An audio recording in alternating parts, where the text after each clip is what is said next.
हुए ये परिंदे, पहाड़ और बहता हुआ पानी रब्बुल आलमीन ने हमारे लिए नेमत बनाकर नाजिल फरमाया। ये सारी चीज़ें रब्बुल आलमीन ने हमारे लिए बनाई, लेकिन रब्बुल आलमीन ने हमारे ज़िम्मे सिर्फ एक काम लगाया, वमा खलक़तुल जिन्ना वल इंसा इल्ला लियअबुदून, कि तुम्हारी तख्लीक का मकसद मेरी इबादत करना है। मैंने तुम्हें इतनी ज़्यादा नेमतों से नवाज दिया है, मैंने रब्बुल आलमीन ने तुम्हारे ऊपर इतना फजलो करम किया है, लेकिन मैं तुमसे सिर्फ एक चीज़ चाहता हूँ, मेरी इबादत करो। इतने ज़्यादा एहसानात करने के बाद रब्बुल आलमीन सिर्फ हमसे ये मुतालबा करते हैं कि मेरी इबादत करो। और यहीं पे रब्बुल आलमीन ने बस नहीं की, रब्बुल आलमीन ने कुरान मजीद के अंदर बयान फरमाया, अगर कोई बंदा मेरी इबादत करता है, मैं उस इबादत के बाद फिर से उसे अजर अज़ीम अता करूँगा, उसके ऊपर अपनी रहमतों की बारिश करूँगा और उसे अपनी नेमतों से नवाजूँगा। इसी मौजू के साथ आपके सामने चंद वो चीज़ें रखूँगा जिसके ज़रिए से इंसान पहचान सकता है कि इंसान अगर रब्बुल आलमीन की इबादत करता है तो रब्बुल आलमीन हमारे ऊपर किस कदर अपनी रहमतों की बारिश करते हैं। हमारी इबादतों के फ़ायदे क्या हमें हासिल होंगे, ये रब्बुल आलमीन ने और नबी करीम सल्लल्लाहु अलैहि वसल्लम ने हदीस के अंदर बयान फरमाए।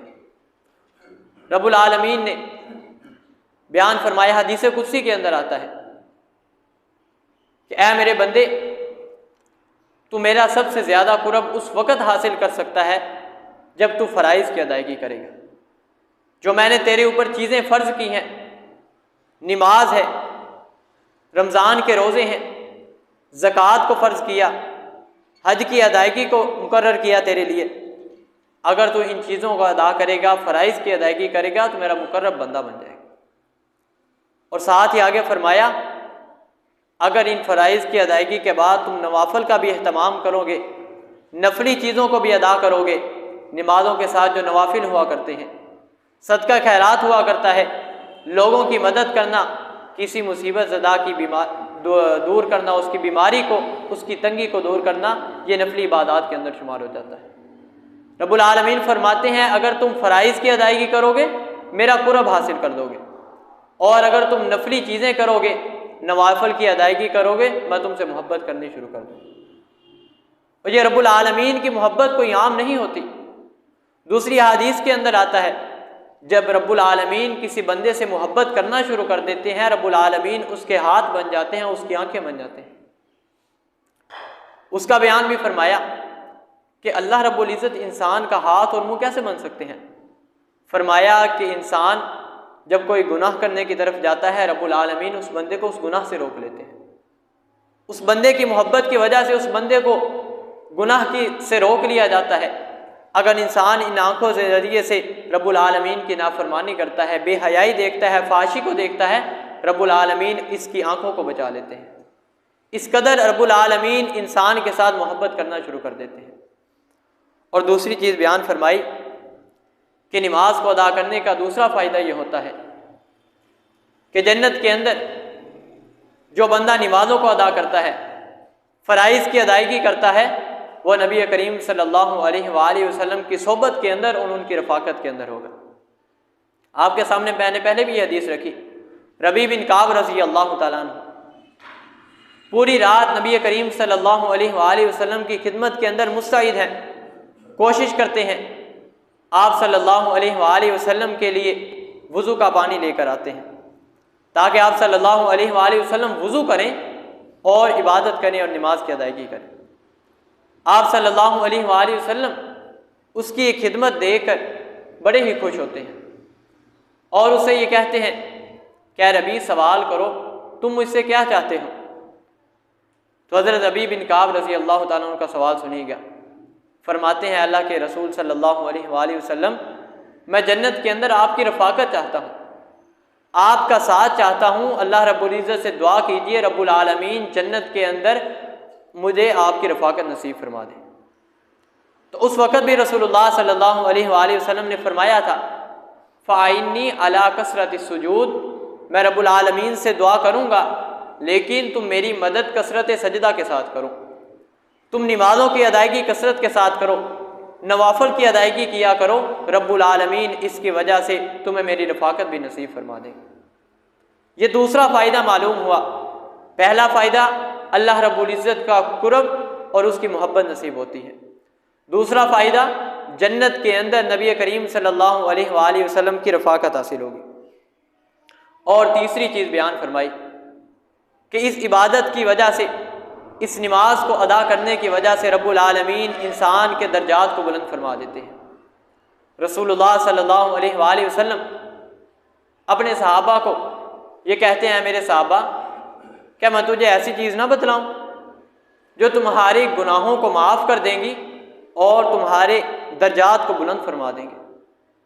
सहाबा कराम तो पहले ही इस चीज़ के मुस्तैद रहते थे कि हमें कोई ना कोई ऐसा अमल मालूम हो जिसकी वजह से हमारे गुनाहों की माफ़ी हो जाए, रब्बुल आलमीन के मुकर्रब बंदे बन जाएं। उन्होंने कहा, जी हैं अल्लाह के रसूल, बतलाइए, ज़रूर बतलाइए, हम उसके ऊपर अमल करेंगे। तो आप सल्लल्लाहु अलैहि वसल्लम ने फरमाया, इस्बागुल वुज़ू अलल मकारी, तंगी के बावजूद, मुशक्क़त के बावजूद वुज़ू करना रब्बुल आलमीन को बड़ा ही पसंद है।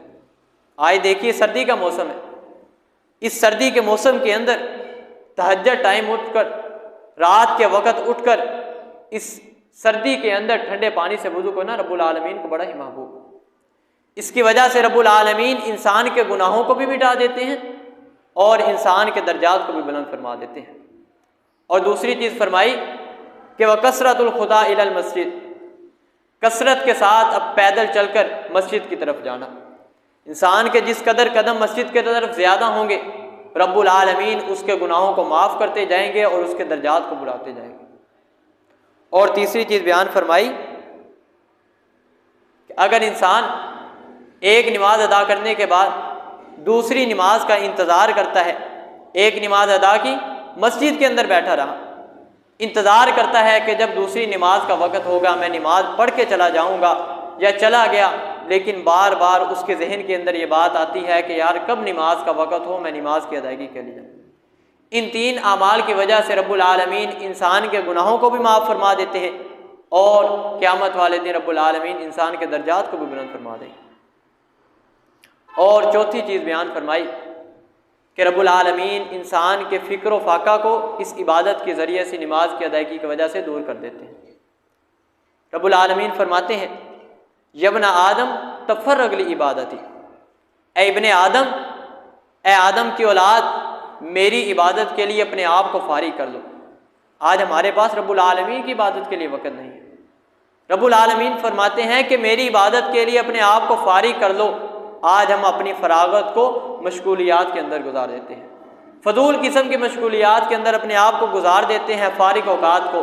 लेकिन रब्बुल आलमीन फरमाते हैं ख़ास नमाज के लिए अपना वक़्त निकाला करो। अगर तुम मेरी इबादत के लिए वक़्त निकालोगे, जब मेरी तरफ बुलाया जाएगा तुम मेरी इबादत के लिए आओगे, मैं तुम्हारी फ़कीरी को, तुम्हारी तंगदस्ती को दूर कर दूँगा, तुम्हारी परेशानियों को दूर कर दूँगा। आज हम इसी वजह से परेशान हैं। रब्बुल आलमीन की इबादत के लिए हम वक़्त नहीं निकालते। रब्बुल आलमीन की तरफ हमें बुलाया जाता है और हमें अज़ान के ज़रिए से दिन के अंदर 5 मरतबा बुलाया जाता है, लेकिन हम रब्बुल आलमीन की इबादत के लिए हाज़िर नहीं होते। और इसी वजह से आज हम माशी तौर पर बड़े ही परेशान हैं। हमें माली तौर पर तंगी महसूस होती है और हमारे जहनों के अंदर परेशानियाँ, मुसीबतें और अजीब किस्म की कैफियत जन्म लेती हैं। और आगे फरमाया कि अगर तुम इस तरह से ना करोगे, अपने फरागत को मेरी इबादत के अंदर ना गुजारोगे, मैं तुम्हारी तंगदस्ती को और बढ़ा दूंगा और तुम्हें फजूल किस्म के कामों के अंदर मसरूफ़ करके रख दूँगा। तुम्हें अपने सामने खड़ा करने की ही जसारत नहीं दूंगा और तुम्हारे लिए जितनी तुम मेहनत कर लो, जितनी तुम कोशिश कर लो, मैं तुम्हारी फ़कीरी को कभी भी दूर नहीं करूँगा। ये इसी वजह से है आज हम रब्बुल आलमीन की इबादत के लिए वक़्त नहीं निकालते। रब्बुल आलमीन की तरफ बुलाया जाता है, हम फिर भी रब्बुल आलमीन की तरफ दौड़े हुए नहीं आते। लिहाजा हम अगर फ़िक्र व फाका को दूर करना चाहते हैं, अपनी मुसीबतें, ज़हनी दबाव और टेंशनों से निजात दिलाना चाहते हैं अपने आप को, तो रब्बुल आलमीन की इबादत की तरफ आइए। और इसी तरह से फरमाया कि अगर इंसान अपनी नमाज को अदा करता है, नमाज अदा करने के बाद उसी जगह पर बैठकर रब्बुल आलमीन के ज़िक्र के अंदर मशगूल हो जाता है, रब्बुल आलमीन का जिक्र करता रहता है तो अल्लाह रब्बुल इज़्ज़त उस बंदे के लिए फ़रिश्तों को मुकर्रर कर देते हैं। फ़रिश्तों को मुकर्रर कर दिया जाता है, वो फ़रिश्ते उस बंदे के लिए दुआएं करते रहते हैं, अल्लाहुम्मा ग़फ़िर लहू अल्लाहुम्मा रहमहू, ऐ अल्लाह इस बंदे को माफ़ कर दे, इसके गुनाहों को माफ़ कर दे और इस बंदे के ऊपर अपनी रहमतों का नज़ूल फरमा। जब तक बंदा अपनी जगह पर बैठ कर रब्बुल आलमीन के ज़िक्र के अंदर मशगूल रहता है, रब्बुल आलमीन के ये फ़रिश्ते इंसान के लिए दुआ करते रहते हैं। जब भी इंसान अपनी जगह छोड़कर साइड पे होता है, अलग होता है, वो फ़रिश्ते दुआ करना बंद कर देते हैं। ये इबादत का फ़ायदा है। अगर इंसान रब्बुल आलमीन के फ़रिश्तों से दुआ करना चाहता है, इंसान उसी जगह के ऊपर बैठ कर रब्बुल आलमीन का जिक्र करता रहे, रब्बुल आलमीन के फ़रिश्ते इंसान के लिए मग़फ़िरत की दुआएं करते रहे। और अगली चीज़ बयान फरमाई कि इस नमाज के ज़रिए से दिलों को इकरार और सुकून मिलता है।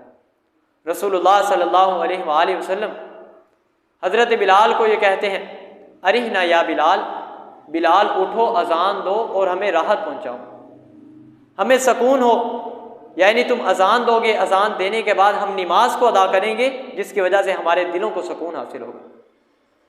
दूसरी हदीस मुबारका के अंदर रसूलुल्लाह सल्लल्लाहु अलैहि वसल्लम फरमाते हैं, अस्सलातु कुर्रतु ऐनी, मेरे सहाबा नमाज तो मेरी आंखों की ठंडक हुआ करती है।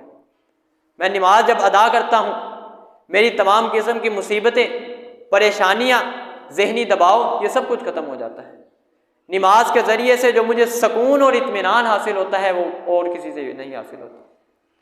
इसलिए अगर हम भी खलूस नीयत के साथ, इखलास के साथ रब्बुल आलमीन की इस इबादत को सर अंजाम दें तो हमें भी इखलास और वो ठंडक महसूस होनी शुरू हो जाए। और इसी तरह फरमाया कि अगर कोई बंदा ये चाहता है कि क़यामत वाले दिन उसे सबसे ज़्यादा जेवर पहनाए जाएं, सोने चांदी के जेवर पहनाए जाएंगे, तो वो ज़्यादा से ज़्यादा वज़ू को किया करे। और दूसरी हदीस मुबारका के अंदर भी आता है, आप सल्लल्लाहु अलैहि वसल्लम बयान फरमाते हैं कि क़यामत का दिन होगा, लोगों के वो आज़ा जो वज़ू किया करते थे वो क़यामत वाले दिन चमका करेंगे। और दूसरी जगह फरमाया कि उन बंदों को जहाँ तक वो वज़ू किया करते थे उनको वहाँ तक जेवर पहनाया जाएगा। और जो शख्स भी तुम में से ये ताकत रखता है अपने वो जेवर को ज़्यादा से ज़्यादा करे, अपनी रोशनी को ज़्यादा से ज़्यादा करे, वो ज़्यादा से ज़्यादा वज़ू करे। हमें यहाँ तक हुक्म है कोहनियों तक बाजू धोने का। इंसान कोशिश करे ज़्यादा धो ताकि इंसान को क़यामत वाले दिन ज़्यादा से ज़्यादा वो ज़ेवरात पहनाए जाए। ये इंसान को रब्बुल आलमीन इम्तियाज़ देंगे, इंसान का एजाज़ के अंदर इंसान को वो ज़ेवरात पहनाए जाएंगे। और इसी तरह से फरमाया तीसरा फ़ायदा कि इन्नस्सलात तन्हा अनिल फ़हशाई वल मुनकर, कि ये नमाज एक वाहिद ऐसी इबादत है जो इंसान को बुराई से, बेहयाई से और बुरे कामों से रोकती है। लेकिन इसके साथ साथ ये भी बात याद रखिए, रसूलुल्लाह सल्लल्लाहु अलैहि वसल्लम का इरशाद गिरामी है कि सल्लू कमा रअयतुमूनी उसल्ली, कि तुम उसी तरह से नमाज अदा करो जिस तरह तुमने मुझे नमाज अदा करते देखा। हमने तो रसूलुल्लाह सल्लल्लाहु अलैहि वसल्लम को नहीं देखा, लेकिन सहाबा किराम ने रसूलुल्लाह सल्लल्लाहु अलैहि वसल्लम को नमाज की अदायगी करते हुए देखा है। सहाबा किराम नबी करीम सल्लल्लाहु अलैहि वसल्लम के नमाज के तरीके को बखूबी जानते हैं। उन्होंने जो अहादीस के अंदर पहुंचा दिया, बयान फरमा दिया, और हम तक जो पहुंच चुका है हमें उसे देखना चाहिए।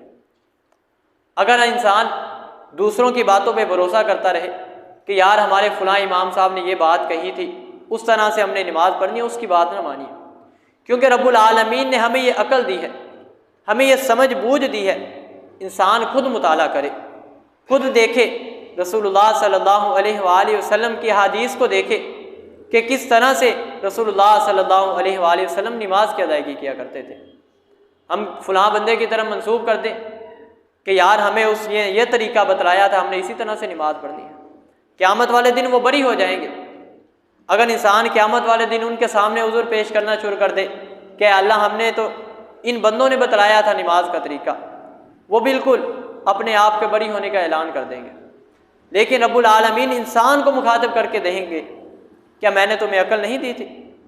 क्या मैंने तुम्हें दिमाग नहीं दिया, समझ बूझ अता नहीं की? इस समझ बूझ के ज़रिए से तुम दुनिया के मामलात को तो सर अंजाम देते रहे थे, लेकिन दीन के मामले के अंदर तुम दूसरे लोगों के ऊपर भरोसा करते रहे। इसलिए सल्लू कमा रअयतुमूनी उसल्ली, जिस तरह रसूलुल्लाह सल्लल्लाहु अलैहि वसल्लम ने नमाज पढ़ी है उस तरह से नमाज अदा कीजिए। खुद मुताला कीजिए और देखिए कि रसूलुल्लाह सल्लल्लाहु अलैहि वसल्लम की सही अहादीस कौन सी है, किस तरीके से रसूलुल्लाह सल्लल्लाहु अलैहि वसल्लम ने अपनी पूरी ज़िंदगी की नमाज़ों को अदा किया था, वो कौन से तरीके थे, वो किस तरह का तरीका था जिसके मुताबिक रसूलुल्लाह सल्लल्लाहु अलैहि वसल्लम अपनी पूरी ज़िंदगी नमाज़ों की अदायगी करते रहे। और इसी तरह फरमाया आमिलतुन नासिबा तस्ला नारन हामिया, पूरी ज़िंदगी लोग इबादत करते रहेंगे लेकिन वो कुरान और सुन्नत के मुताबिक नहीं होगी, तस्ला नारन हामिया, उन लोगों को जहन्नम के अंदर दाखिल कर दिया जाएगा। फिर क्या फ़ायदा, इंसान पूरी ज़िंदगी इबादत भी करता रहे, पूरी ज़िंदगी अल्लाह रब्बुल इज़्ज़त की तरफ आता रहे, लेकिन वो कुरान और सुन्नत के मुताबिक ना हो, उस इबादत का, उस तमाम किस्म की इबादत का क्या फ़ायदा। इसलिए खुद मुताला कीजिए, खुद देखिए कि सही मानों के अंदर जो सही सही अहादीस हैं उनके अंदर नबी करीम सल्लल्लाहु अलैहि वसल्लम की नमाज का तरीका कौन सा बयान किया गया। और इसी तरह से फरमाया कि अगर इंसान अलग नमाज अदा करता है और एक इंसान जमात के साथ नमाज अदा करता है तो इंसान को 27 गुना ज़्यादा सवाब होगा। अकेले नमाज अदा करने का कोई इतना ज़्यादा अजर व सवाब नहीं, लेकिन अगर इंसान वही जमात के साथ नमाज को अदा कर देता है, रब्बुल आलमीन उसको 27 गुना ज़्यादा सवाब अता फरमाते हैं। और इसी तरह से रसूलुल्लाह सल्लल्लाहु अलैहि वसल्लम की भी हदीस मुबारक है कि मन तवज़्ज़ा, जो बंदा भी वज़ू करता है, वज़ू करने के बाद अच्छी तरह से वज़ू करता है, पूरी जहाँ तक कोहनियों तक धोने का हुक्म है और पाँव को धोने का हुक्म है, अच्छी तरह से तमाम किस्म के वज़ू को असर अंजाम देता है। वज़ू करने के बाद जिस कदर वो नमाज की तरफ आता जाता है, रब्बुल आलमीन हर कदम के बदले में उसके गुनाहों को माफ़ करते जाते हैं। और इसी तरह से वो पहले हदीस भी मैंने आपके सामने बयान फरमाई, क्योंकि फ़वाइद के हवाले से आपके सामने फिर रखता हूँ। सहाबा किराम को आप सल्लल्लाहु अलैहि वसल्लम मुखातब करते हैं, क्या मेरे सहाबा मुझे बतलाओ कि अगर किसी बंदे के घर के सामने से कोई नहर जारी हो और वो बंदा उस नहर के अंदर दिन के अंदर 5 मरतबा वज़ू करता है, उसके अंदर गुस्ल करता है, क्या उस बंदे के जिस्म के ऊपर कोई मैल, कुचैल, कोई किस्म की खराबी बाकी रहेगी? साहबा ने कहा अल्लाह के रसूल नहीं, कोई भी बाकी नहीं रहेगी। आप सल्लल्लाहु अलैहि वसल्लम ने फरमाया यही हिसाब 5 नमाज़ों का है। अगर इंसान दिन के अंदर 5 नमाज़ों को अदा करता है, मुकम्मल तौर पर 5 नमाज़ों को अदा करता है, रब्बुल आलमीन उसकी वजह से इंसान के गुनाहों को माफ़ फरमा देते हैं। उस बंदे के ऊपर किसी किस्म का कोई गुनाह बाकी नहीं रहता, रब्बुल आलमीन उसके तमाम गुनाहों को माफ़ फरमा देंगे। और इसी तरह से बयान फरमाया कि अगर बंदा अस्सलातु कुर्रतु ऐनी, क्या मेरे साहबा नमाज ऐसी ठंडक है, अगर इंसान रात की तन्हाई के अंदर उठकर रब्बुल आलमीन की इबादत के लिए आता है, रब्बुल आलमीन उसको इखलास और तौहीद अता फरमा देते हैं। और इसी तरह से नमाज एक ऐसा फ़ायदा है जो इंसान को इज्तमाइयत का दर्स देती है। रसूलुल्लाह सल्लल्लाहु अलैहि वसल्लम के सहाबा नमाज अदा करते, नमाज अदा करने के बाद अगर देखते थे अगर कोई सहाबी या कोई हमारा साथी नमाज के लिए नहीं आया, उस बंदे की जाकर अयादत किया करते थे, पूछा करते थे, उससे आफियत तलब किया करते थे कि यार क्या वजह है आज तुम नमाज के लिए नहीं है। लोगों के अहवाल को जानने के लिए रब्बुल आलमीन ने भी एक नमाज का फ़ायदा बतलाया। इसके ज़रिए से इंसान को मालूम होता रहता है कि यार मेरा भाई आज ठीक है, इसकी तबीयत तो ख़राब नहीं, आज नमाज के लिए आया नहीं आया। और ये नमाज इंसान को वक़्त की पाबंदी भी सिखाती है। जब इंसान 5 वक़्त की नमाज को अदा करता है ना, इंसान को 5 औक़ात के ज़रिए से वक़्त की पाबंदी हासिल होती है। इन्ना सलाता अलल मुमिनीना किताबम मौक़ूता, रब्बुल आलमीन ने नमाज को उसके वक़्त मुकर्ररा पर फ़र्ज़ किया है। जैसे ही नमाज का वक़्त हो, इंसान फ़ौरन ही उसी वक़्त नमाज को अदा करे। जब इंसान इस तरह से 5 नमाज़ों को अदा करेगा, इंसान के अंदर वक़्त की पाबंदी की एक फ़ायदा और एक सलाहियत पैदा हो जाएगी। और इसी तरह से फरमाया कि इस सफ़ के अंदर खड़ा होना, रब्बुल आलमीन के सामने खड़ा होना हर बंदे के लिए बराबर है। रब्बुल आलमीन के यहाँ कोई अमीर, कोई गरीब, कोई हाकिम, कोई महकूम नहीं है, कोई ज़ात पात का फ़र्क नहीं। रब्बुल आलमीन की जब सफ़ के अंदर बंदे आते हैं वो सब लोग बराबर होते हैं, चाहे वो कोई अमीर होता है, चाहे कोई वो गरीब होता है। एक ही सफ़ में खड़े हो गए महमूद व अयाज, ना कोई बंदा रहा ना कोई बंदा नवाज, सब लोग ही रब्बुल आलमीन की इबादत के अंदर, रब्बुल आलमीन की बारगाह के अंदर बराबर हुआ करते हैं। अगर रब्बुल आलमीन का ज़्यादा कुर्ब कि जिन बंदों को हासिल है वो तकवा है, वह अक़रबुल तक़वा, ये तकवा रब्बुल आलमीन के यहाँ सबसे ज़्यादा अहम है। रब्बुल आलमीन इसके ज़रिए से बंदे की सबसे ज़्यादा मोहब्बत किया करते हैं।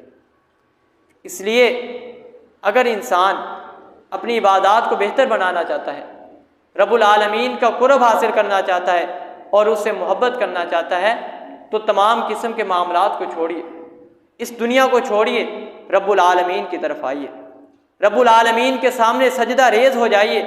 ए अल्लाह, मैंने अपनी पूरी जवानी को तेरी नाफरमानी के अंदर गुजार दिया, मैंने पूरी जवानी के अंदर, सेहत के अंदर तेरी इबादत नहीं की, आज मैं तेरी दरगाह के अंदर हासिल हो गया हूँ, आज तेरी बारगाह के अंदर आ गया हूँ, इसलिए तू मेरे गुनाहों को माफ़ फरमा दे। अगर तू मेरे गुनाहों को नहीं माफ़ करेगा तो कौन मेरे गुनाहों को माफ़ करेगा। इस दुनिया से अलग होकर इस दुनिया को छोड़िए नहीं, मैं ये नहीं कहता कि आप इस दुनिया को छोड़ दीजिए, दुनिया के भी मामलात को साथ साथ रखिए, लेकिन जब भी इन 5 नमाज़ों का वक़्त हो जाए, इन नमाज़ों के लिए दौड़ी आइए। रब्बुल आलमीन ने इस कदर इस नमाज के फ़ायदे बतलाए हैं जिनके ज़रिए से इंसान रब्बुल आलमीन का कुर्ब भी हासिल कर सकता है, इंसान को जन्नत के अंदर भी किस कदर फ़वाइद हासिल होंगे, इंसान को क़यामत वाले दिन भी किस कदर फ़वाइद हासिल होंगे, ये मैंने आपके सामने रखे। इसलिए रब्बुल आलमीन की तरफ जब भी बुलाया जाए, रब्बुल आलमीन की बारगाह के अंदर हाजिर हो जाइए। मैं रब्बुल आलमीन से दुआ गो हूँ कि रब्बुल आलमीन हमें इखलास के साथ अपनी इबादत करने की तौफ़ीक़ अता फ़रमाए और हमें 5 वक़्त का नमाज़ी बनाए। अक़ूलु क़ौली हाज़ा अस्तग़फ़िरुल्लाह ली व लकुम व लिसाइरिल मुस्लिमीन।